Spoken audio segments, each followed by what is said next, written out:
And just as a woman is required to submit to her husband, who is her higher authority as it relates to God's order of the family, the husband is also required to submit to his higher authority, which is God. Yes. Now, a woman would never have a problem submitting to a man if that man truly submitted to his God. The problem is a lot of us as men don't submit to our God. And so our house is out of order.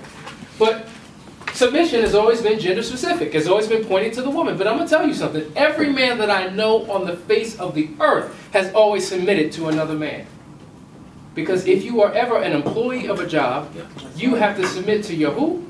Your boss. If you ever played on a sports team, the athlete submits to the who? Coach. If you've ever been in school, the student submits to the who? The teacher. If you belong to a church, as a parishioner, you submit to who? The pastor. The pastor. So submission is operated both in the man and in the woman. But somehow, when we're dealing with the affairs of the heart, and when we're dealing with relational things, we struggle with this idea of submission. But how much more important is it to have submission in the home structure than anywhere else? Because that's the foundation of it all. So, in order to have true submission, I think it's important that we understand what it is. Submission. Let me keep things in one place. Right now.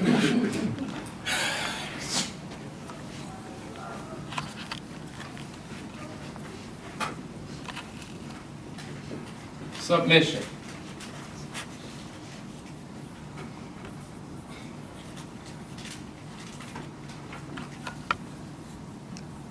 Submission. So you think about a submarine that goes underwater, right? It's under something. So submission is when you submit to the mission of the family. So you both are getting in line and submitting to the mission, the will, the purpose, the vision of the family. And as a man, as a husband, you have your role. As a woman, as a wife, you have your role. So how do you create a system of submission in the household? So my wife and I, we first get married. She comes from her marinade. I come from mine. Different patterns, different cultures, different expressions. So we buckle when it comes to finances. We buckle when it comes to how we raise our children. We buckle when it comes to just a number of different things. And we are convicted in what we believe. And there's nothing you're going to say that's going to change my mind, because this is the way it is. This is the way it's always been done, even though it doesn't work for my marriage. So what we made a decision to do, I mean, think about it. She comes from a different denomination than I. She comes from Word of Faith. I come from Pentecostal Apostolic tradition. You see there's differences there, right? Doctrinally, there are differences there. So we made the decision that we were going to unlearn certain things and relearn new things to have a new perspective, a new concept and idea. So, as it relates to a system of submission, as men, it is our responsibilities to be the head of the home. Is that correct? Yes. But the problem is, it is assumed that because we're the head of the homes and we're the leaders of the homes, that we're supposed to know everything and we're supposed to do everything. And that's just not the case. So what I want to do is give you a comparative analysis and compare the husband as the head of the home to the President of the United States, who is the head of the nation. Okay?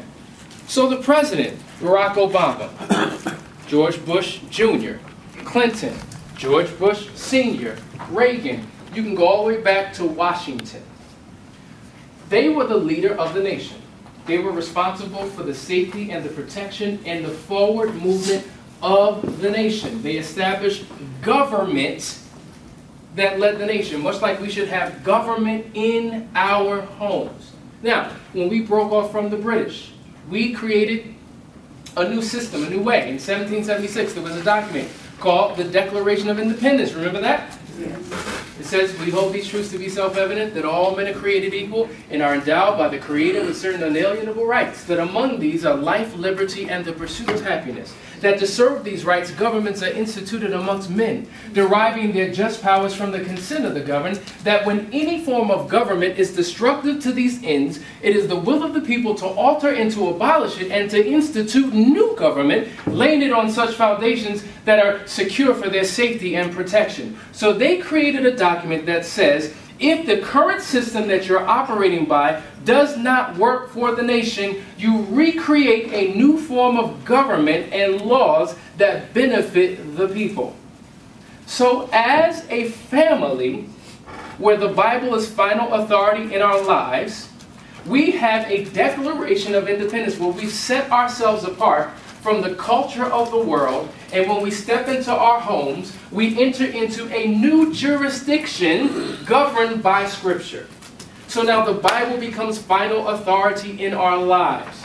So, as it relates to a husband being the head of the home, a husband doesn't know everything. Just doesn't. Can't do everything. Just doesn't. So, like a president, he establishes what is called a committee. Right? He has advisors. He has a counsel. He has an administrative team that he's governed over different areas of the nation to govern the nation. So he has the Department of Defense, right? He has the Defense Ministry, whatever they call it. All of these people who are over different things: national policy, foreign policy, agriculture, energy, jobs, everything.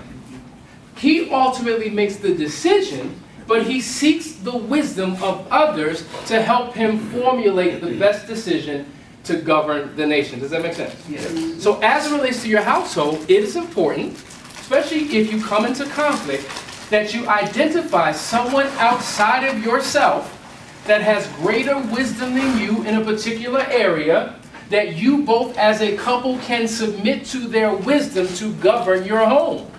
So as it relates to finances, we sought out Dave Ramsey, who has a phenomenal